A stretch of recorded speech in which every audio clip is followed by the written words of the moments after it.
apakah semua orang puasa pasti bertakwa? Ya, tanyakan Al-Quran. Apa jawaban Allah di Al-Quran? Dijawab langsung di ayat Siyam. Al-Baqarah ayat 183. Ya ayyuhalladzina amanu kutiba alaikumus kama kutiba alal ladzina min la'allakum. Nah, kalimat tattaqun itu diawali dengan kata la'allakum. La'alla itu namanya harfu taraji. Saya ulang ya, di ilmu nahwu la'alla disebut harfu taraji. Al-Imam As-Suyuti berkomentar begini. Setiap ada satu harapan, keinginan besar yang ingin dicapai, tapi diawali dengan kata la'alla atau la'allakum, ini menunjukkan bahwa harapan itu, alhamdulillah, harapan itu tidak mungkin bisa dicapai kecuali dengan kesungguhan, keseriusan. Jadi ketika Allah menutup kalimat puasa, ayat puasa dengan kata la'allakum, seakan memberi kesan tidak semua orang puasa akan mendapatkan kenaikan takwa dan jaminan 4 kemuliaan tadi kecuali orang yang serius puasanya, orang yang sungguh-sungguh puasanya. Karena itulah untuk menunjukkan kesungguhan itu, bagian terakhir kita, Nabi memberikan 3 amalan utama.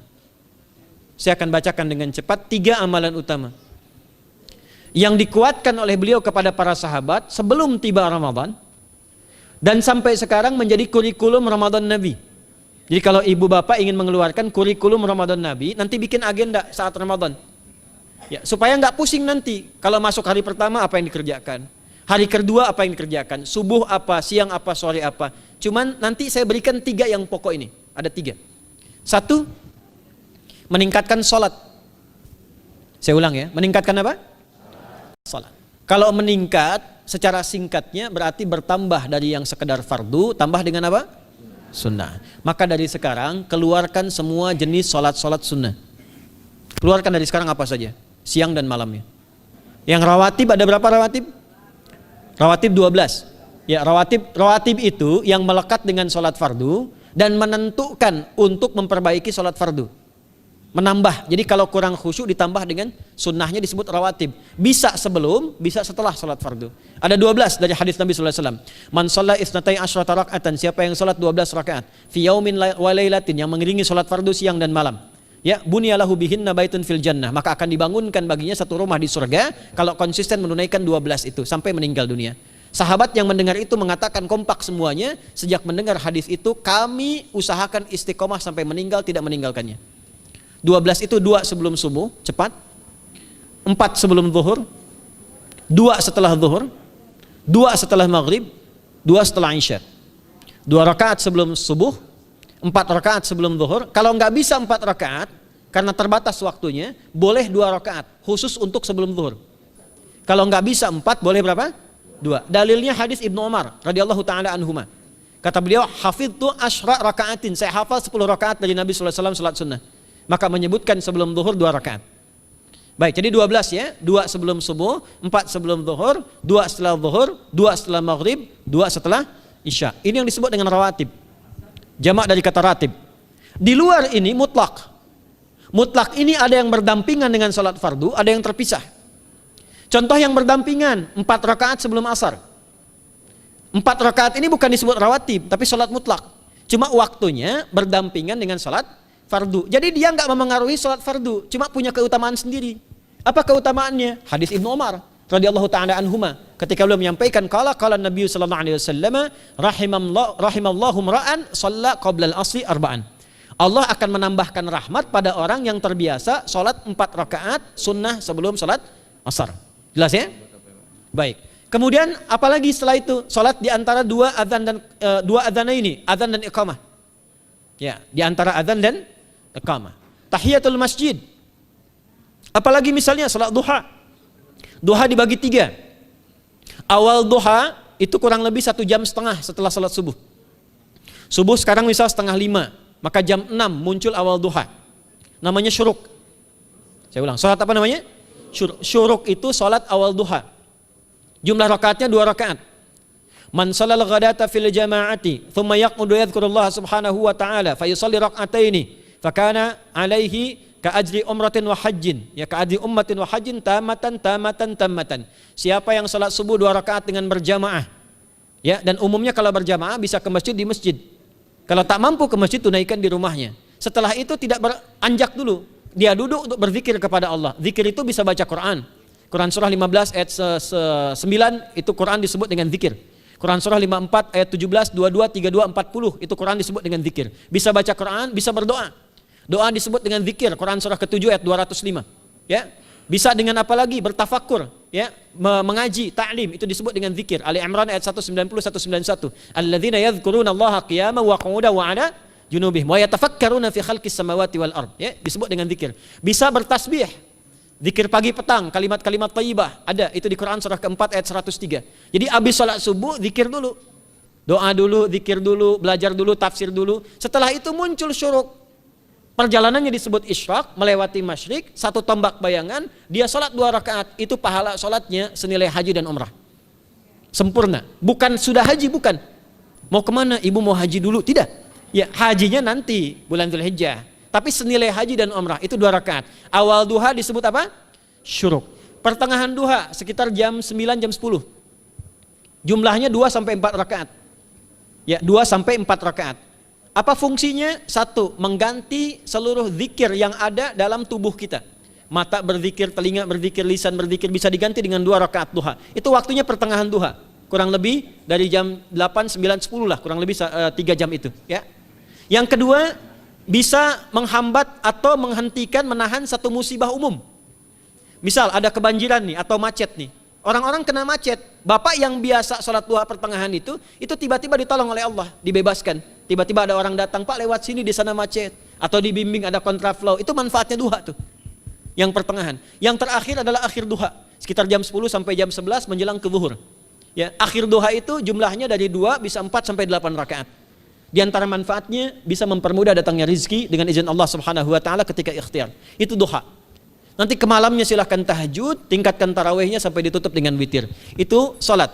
2 yang terakhir saya cepat, 2 yang terakhir adalah banyak berinteraksi dengan Al-Quran. Ada 3 caranya. 1, banyak membaca. Itu namanya qiraah.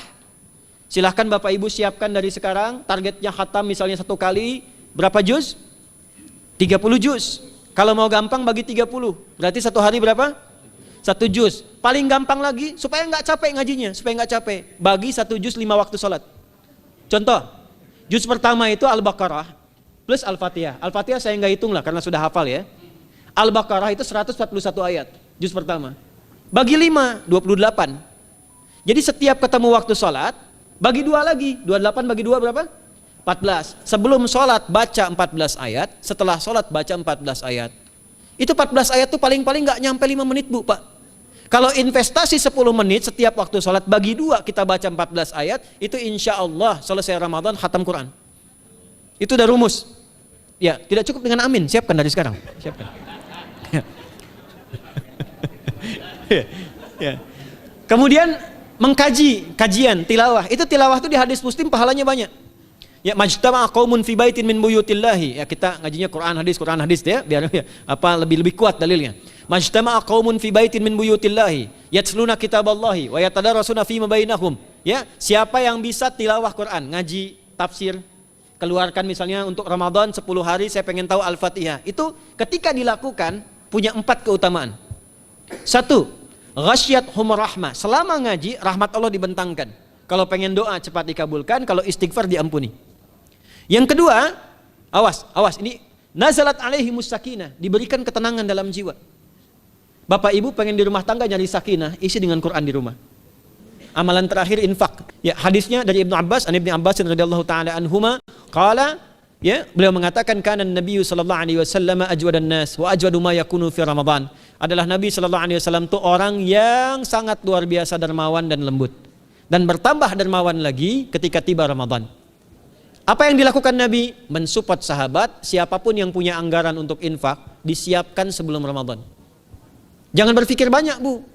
Yang penting ada anggaran, 30.000 nggak ada masalah. Setiap hari 1.000, tidak harus uang, makanan. Pernah dengar hadis ini nggak? Siapa yang memfasilitasi bukaan orang puasa, walaupun dengan sebiji kurma dan sehirup air, maka dia mendapatkan pahala seperti orang puasa itu tanpa dikurangi sedikit pun. Ada? Hadisnya sahih di At-Tirmidzi. Tapi bukan berarti nyanyi kurma ke Tanah Abang setiap hari 1. terus minumnya 1 sedotan aja ganti-ganti dah. Ya, maksudnya apa? Yang paling minimal kita bisa keluarkan. Itu pahalanya 700 kali lipat dikali 10. Paling standar. 700 kali itu standar biasa di hari ini. Dalilnya Al-Baqarah ayat 261 yang dibacakan Adinda tadi kita itu. Ramadan kali 10 lagi. Maka dari itu disiapkan dari sekarang untuk infak. Kalau kami di desa itu, ibu saya selalu kalau Ramadan itu RT-nya setiap rumah. Ini untuk bukaan hari ini rumah A, rumah B, rumah C. Bukaan besok rumah A, rumah B, rumah C. Boleh tuh di PWM Pak dipraktikkan. Ya, misalnya anggota perserikatan siapa dikasih kesempatan. Mungkin nanti yang lain kurmanya, yang ini misalnya jeruknya, yang ini ininya. Setiap ada bukaan ya kirim ke yatimnya, ya kemudian ke pondok-pondok asuhan Muhammadiyah yang tadi disebutkan sekian ribu itu, cari pahala. Ya, saya kira itu yang bisa saya sampaikan. Sampai dengan batas waktu yang diberikan, semoga bermanfaat dan semoga Allah Subhanahu wa taala memberikan kemuliaan kepada kita semua, kesehatan, dan yang terakhir saya ingin sampaikan doa penting. Tolong hafalkan doa ini. Dan ini doa yang diajarkan Nabi menjelang Ramadan. Supaya mendapatkan kesehatan, kekuatan, keselamatan untuk beribadah saat Ramadan. Hadisnya di At-Tirmidzi nomor hadis 3254. Qala, langsung saja qala Nabi sallallahu alaihi wasallam. Allahumma ahillahu alaina bil yumni wal iman was salamati wal islam rabbi wa rabbuka Allah. Nah, itu tolong nanti dihafalkan, tadi sudah direkam, dibimbing. Nanti ketika ditetapkan masuk awal Ramadan, bacakan itu. Ya Allah, anugerahkan awal Ramadan kepada kami dengan ketenangan, kedamaian, kekuatan iman, keselamatan, sehat, nggak sakit sampai selesai puasanya, diberikan kekuatan untuk ibadah dalam keislaman dan diikhlaskan hanya karena Allah Subhanahu wa taala. Subhanakallahumma wa bihamdika nasyhadu an la ilaha illa anta nastaghfiruka wa natubu ilaik wa akhiru da'wana anil hamdulillahi rabbil alamin wal 'afu minkum fastabiqul khairat. Assalamualaikum warahmatullahi wabarakatuh.